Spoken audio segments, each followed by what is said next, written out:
Hello dear student, आज हम देखेंगे लेसन थर्ड, जो कि है आपका जल संसाधन। इसके बारे में आप कुछ तो पढ़ भी चुके होंगे। हम आपको हर रोज़ क्वेश्चन देते हैं राइट के लिए और लर्न के लिए।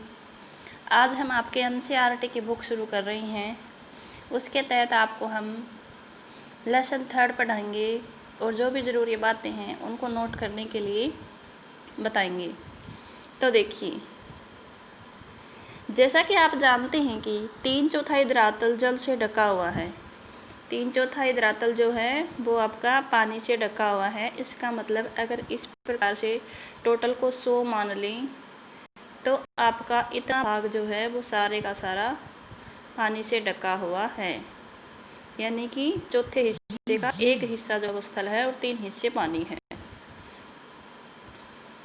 परंतु इसमें प्रयोग में लाने योग्य अलवणीय जल का अनुपात बहुत ही कम है। यानी कि जल अलवणीय का मतलब होता है मीठा पानी, यानी कि मीठा पानी जो है वो बहुत ही कम अनुपात में है जिसको हम प्रयोग में ला सकें।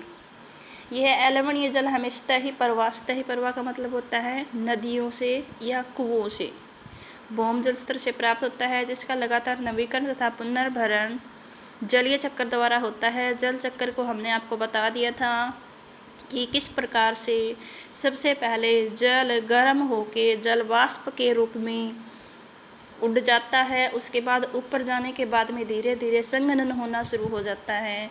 यानी कि जो गैस अवस्था में, जो वाष्प अवस्था में पानी था, अब वो धीरे धीरे ठोस अवस्था में और तरल अवस्था में जाना शुरू हो जाता है।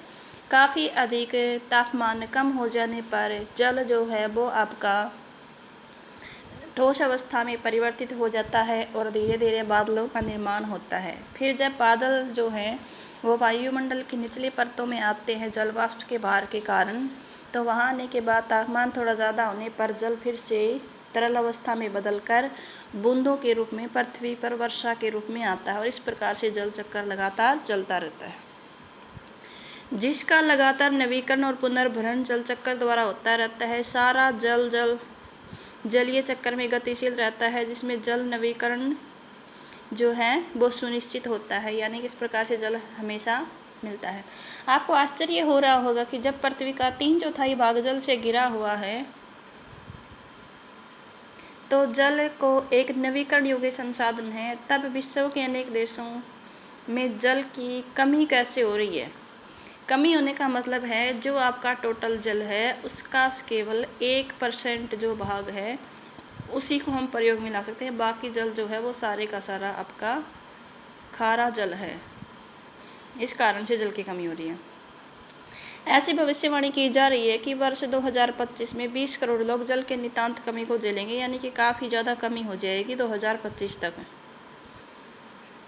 उसके बाद ये देखिए, विश्व की वृष्टि का 4% हिस्सा भारत को प्राप्त होता है। यानी कि टोटल का 4% हिस्सा जो है भारत प्राप्त करता है। और प्रति व्यक्ति प्रति जल उपलब्धता के संदर्भ में विश्व का 133वां स्थान है। यानी कि भारत में जल की काफ़ी ज़्यादा कमी है। भारत में कुल नवीकरण योग्य जल संसाधन 1897 वर्ग किलोमीटर प्रति वर्ष अनुमानित हैं। भविष्यवाणी है कि वर्ष 2025 तक भारत का एक बहुत बड़ा हिस्सा विश्व के अन्य देशों और क्षेत्रों की तरह जल की नितांत कमी को महसूस करेगा। तो ये यहाँ पे रिपोर्ट बताई गई है। उसके बाद आता है आपका जल दुर्लभता और जल संरक्षण व प्रबंधन की आवश्यकता। यानी कि सबसे पहले आप समझोगे कि जल दुर्लभता होती क्या है, उसके बाद जल का संरक्षण किस प्रकार से करें, और फिर लास्ट में प्रबंधन की आवश्यकता क्यों होती है, वो सब चीज़ें देखेंगे। तो देखिए, जल के विशाल भंडार और उसके नवीकरण योग्य गुणों के होते हुए भी ये सोचना मुश्किल है कि हमें जल दुर्लभता का सामना करना पड़ सकता है।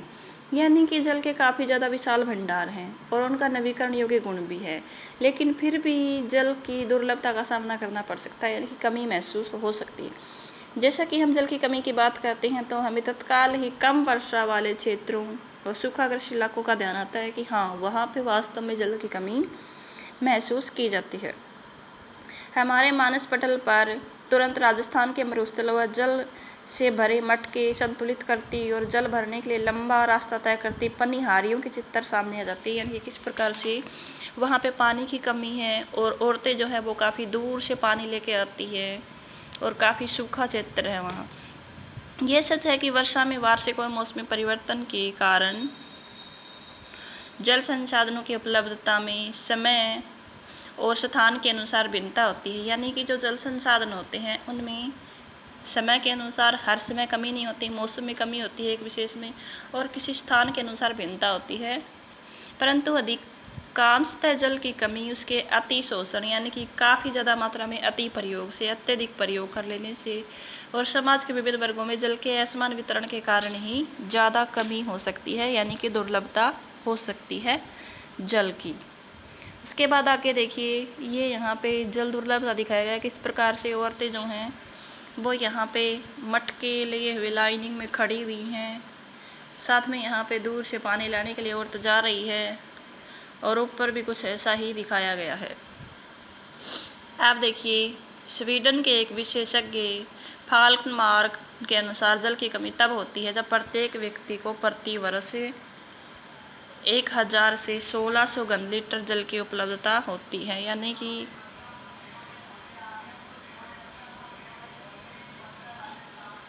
क्या ये संभव है कि किसी क्षेत्र में प्रचुर मात्रा में जल संसाधन होने के बावजूद भी वहाँ जल की दुर्लभता हो? यानी कि क्या ऐसा हो सकता है कि वहाँ पर काफ़ी ज़्यादा संसाधन हैं लेकिन फिर भी वहाँ पर दुर्लभता है? हमारे कई शहर इसके उदाहरण हैं। अतः जल दुर्लभता अत्यधिक और बढ़ती हुई जनसंख्या यानी कि ज़्यादा जनसंख्या बढ़ जाने से के परिणाम स्वरूप जल की बढ़ती हुई मांग, जनसंख्या ज़्यादा होगी तो मांग अपने आप ही ज़्यादा हो जाएगी और उसके असमान वितरण का परिणाम होता है। यानी कि कहीं पे तो काफ़ी अधिक मात्रा में जल का दुरुपयोग होता है तो कहीं पे जल के लिए लोग काफ़ी ज़्यादा इंतज़ार करते रह जाते हैं। जल अत्यधिक जनसंख्या के लिए घरेलू उपयोग ही नहीं बल्कि अधिक अनाज उगाने के लिए भी चाहिए। अतः अनाज का उत्पादन बढ़ाने के लिए जल संसाधनों का अतिशोषण किया जाता है। यानी कि बहुत अधिक उत्पादन बढ़ाने के लिए काफ़ी ज़्यादा सिंचाई की जाती है जिससे धीरे धीरे जल की कमी होने लगती है। शुष्क ऋतु में भी खेती की जा सकती है। देखिए, आपने टेलीविजन विज्ञापनों में देखा होगा कि बहुत से किसानों ने खेतों पर अपने निजी कुएं, नलकूप बना रखे हैं जिससे सिंचाई करके उत्पादन बढ़ सकता है। यानी कि अपने निजी नलकूपों से वो लगातार खेतों में पानी लगाते हैं जिससे कि भूमिगत जल का जो स्तर है ना वो कम हो जाता है। तो इसका परिणाम क्या हो सकता है? इसका परिणाम भूजल स्तर यानी कि भूमिगत जल का जो स्तर है वो गिर सकता है और लोगों के लिए जल की उपलब्धता में कमी आ सकती है और धीरे धीरे जल की कमी हो जाएगी तब और भोजन सुरक्षा खतरे में पड़ सकती है। स्वतंत्रता के बाद भारत में तेजी से औद्योगिकरण और शहरीकरण हुआ। औद्योगिकरण का मतलब है काफ़ी ज़्यादा मात्रा में उद्योग लगाए गए और लोग शहरों में रहने लगे, उनको वहाँ पर विकास के अवसर प्राप्त हुए। और आजकल तो बहुत सारी बहुराष्ट्रीय कंपनियां जो है ना वो औद्योगिक घरानों के रूप में फैली हुई, यानी कि उन्होंने अपना विस्तार कर रखा है। उद्योगों की बढ़ती हुई संख्या के कारण अलवणीय जल संसाधनों पर दबाव पड़ रहा है। यानी कि मीठा पानी जो है उसके ऊपर काफ़ी ज़्यादा दबाव पड़ता है उद्योग वगैरह लगाने से। उद्योगों को अत्यधिक जल के अलावा उसे चलाने के लिए ऊर्जा की भी आवश्यकता होती है और इसे काफ़ी हद तक पूर्ति जल विद्युत से ही पूरी की जा सकती है। यानी कि जल सबसे पहले तो वहाँ पर जल का प्रयोग करते हैं, दूसरा उन्हें ऊर्जा की आवश्यकता होगी तो वह जल विद्युत चाहिए। वर्तमान समय में भारत में कुल जल विद्युत का 22% भाग जल विद्युत से प्राप्त होता है। यानी कि ऊर्जा का लगभग 22% जो है वो बिजली से ही पूरा होता है कार्य। इसके अलावा शहरों की बढ़ती जनसंख्या व जनसंख्या तथा शहरी जीवन शैली के कारण न केवल जल और ऊर्जा की आवश्यकता में बढ़ोतरी हुई है अपितु इससे संबंधित समस्याएं और अधिक गहरी हो गई हैं। यानी कि लगातार जनसंख्या बढ़ने से काफ़ी ज़्यादा समस्याएं बढ़ रही हैं। यदि आप शहरी आवास समिति कॉलोनियों पर नज़र डालें तो आप पाएंगे कि उनके अंदर जल पूर्ति के लिए नलकूप स्थापित किए गए हैं। इसमें कोई आश्चर्य की बात नहीं है कि शहरों में जल संसाधनों का अतिशोषण होता है। यानी कि शहरों में जल का काफ़ी ज़्यादा प्रयोग किया जाता है और इससे जल की कमी होती जा रही है। अब तक हमने जल दुर्लभता के मात्रात्मक पहलू की बात की है।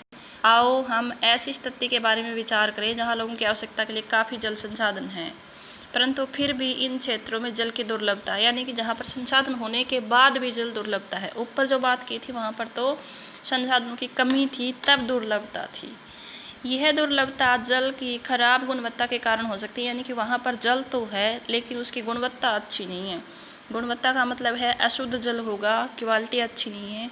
पिछले कुछ वर्षों में चिंता का विषय बना रहा है कि लोगों की आवश्यकता के लिए प्रचुर मात्रा में जल उपलब्ध होने पर उपलब्ध यह जल घरेलू और औद्योगिक अवशिष्टों, घरेलू यानी कि घर का कचरा वगैरह साफ सफाई के लिए, औद्योगिक अपशिष्ट का मतलब है कारखानों में मशीनों वगैरह को साफ करने के लिए, रसायनों, टीकानाशकों, कीटनाशकों और कृषि में प्रयुक्त उर्वरकों के द्वारा प्रदूषित है और मानव उपयोग के लिए खतरनाक है। यानी कि इस प्रकार का जो जल है वो मानव के लिए काफ़ी ज़्यादा हानिकारक सिद्ध होता है।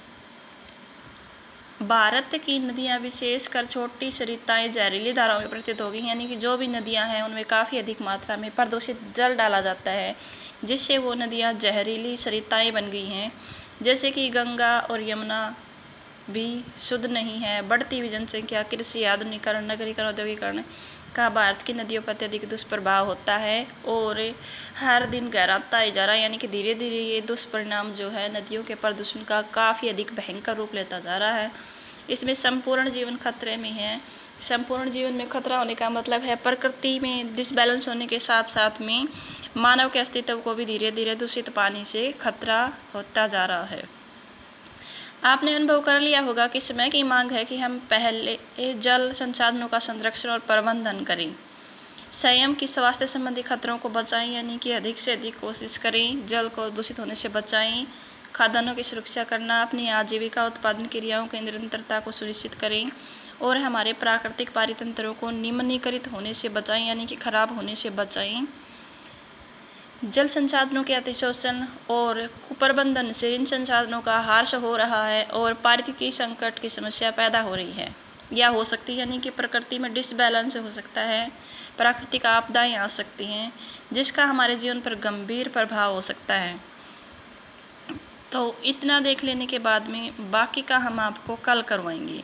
ये आपका बहुउद्देशीय नदी परियोजनाओं का बारे में है। जो क्वेश्चन हमने आज आपको दिया है ना, बहुउद्देशीय परियोजनाओं के लाभ और हानि, वो क्वेश्चन अगर आप पिक में से नहीं करना चाह रहे हो ना, तो जो वीडियो मैंने आपको पीछे बताया था, दिखाया था, वो वाले हेडिंग भी आप कर सकते हो। अपने नोटबुक में ढंग से उतार लेना और उन चीज़ों को ढंग से याद कर लेना।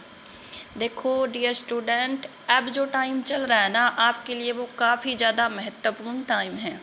अगर आपने इस टाइम का बेनिफिट नहीं लिया तो जब भी आपकी क्लासेस लगेंगी उस टाइम पे आप एक एक चीज़ को इतने अच्छे तरीके से कवर नहीं कर पाओगे जितने अच्छे से आप अब कर सकते हो। और वैसे भी आपको पता है आपकी बोर्ड की क्लासेस होंगी, फिक्स नहीं होता, आपको सिलेबस का लास्ट टाइम पे जाके काफ़ी ज़्यादा बर्डन हो जाता है। तो इससे तो अच्छा है आप समय रहते सभी चीज़ों को धीरे धीरे कवर कर लें, ताकि लास्ट टाइम पे परीक्षा देने के टाइम पे आपके दिमाग में किसी भी प्रकार की कोई झंझट ना रहे, आपको हर एक टॉपिक ढंग से कवर हो। साथ में हम आपके बिल्कुल करीब हैं। अगर आपको कहीं पर भी दिक्कत आती है तो आप हमें कमेंट करके पूछ सकते हो कि जी इस वाले वीडियो में हमें ये वाली दिक्कत रहती है, तो हम उसको और अधिक अच्छे तरीके से एक्सप्लेन करके आपके सारे के सारे डाउट को क्लियर करेंगे। तो हमारी अधिक से अधिक कोशिश यही रहेगी कि आपकी स्टडी जो है वो लॉकडाउन में भी आबाद गति से चलती रहे, कोई रुकावट ना आए, क्योंकि आपको बोर्ड के एग्ज़ाम देने हैं। तो इस बात को ध्यान में रखते हुए आपको अभी से इस चीज़ के लिए सजग हो जाना है कि आपको अच्छे से तैयारी करनी है। परीक्षाएं आपको सिर्फ एक बार देनी है, फिर आपको लाइफ टाइम के लिए वही मार्कशीट आपके साथ रहेगी। तो आपको ये नहीं है कि आप किसी समस्या के कारण, यानी कि बाद में ये कोई नहीं देखता है कि आप लॉकडाउन के कारण 2 महीने 3 महीने स्कूल नहीं जा पाए थे, क्योंकि जो मार्कशीट आपके सामने होगी ना वो हमेशा आपके साथ रहनी है। तो ये सारे बहाने छोड़िए, जो भी आपको दिक्कत आती है आप अपनी दिक्कत को दूर कीजिए और अपनी स्टडी कीजिए। आज के लिए इतना ही काफ़ी है, बाकी हम आपको कल करवाएंगे।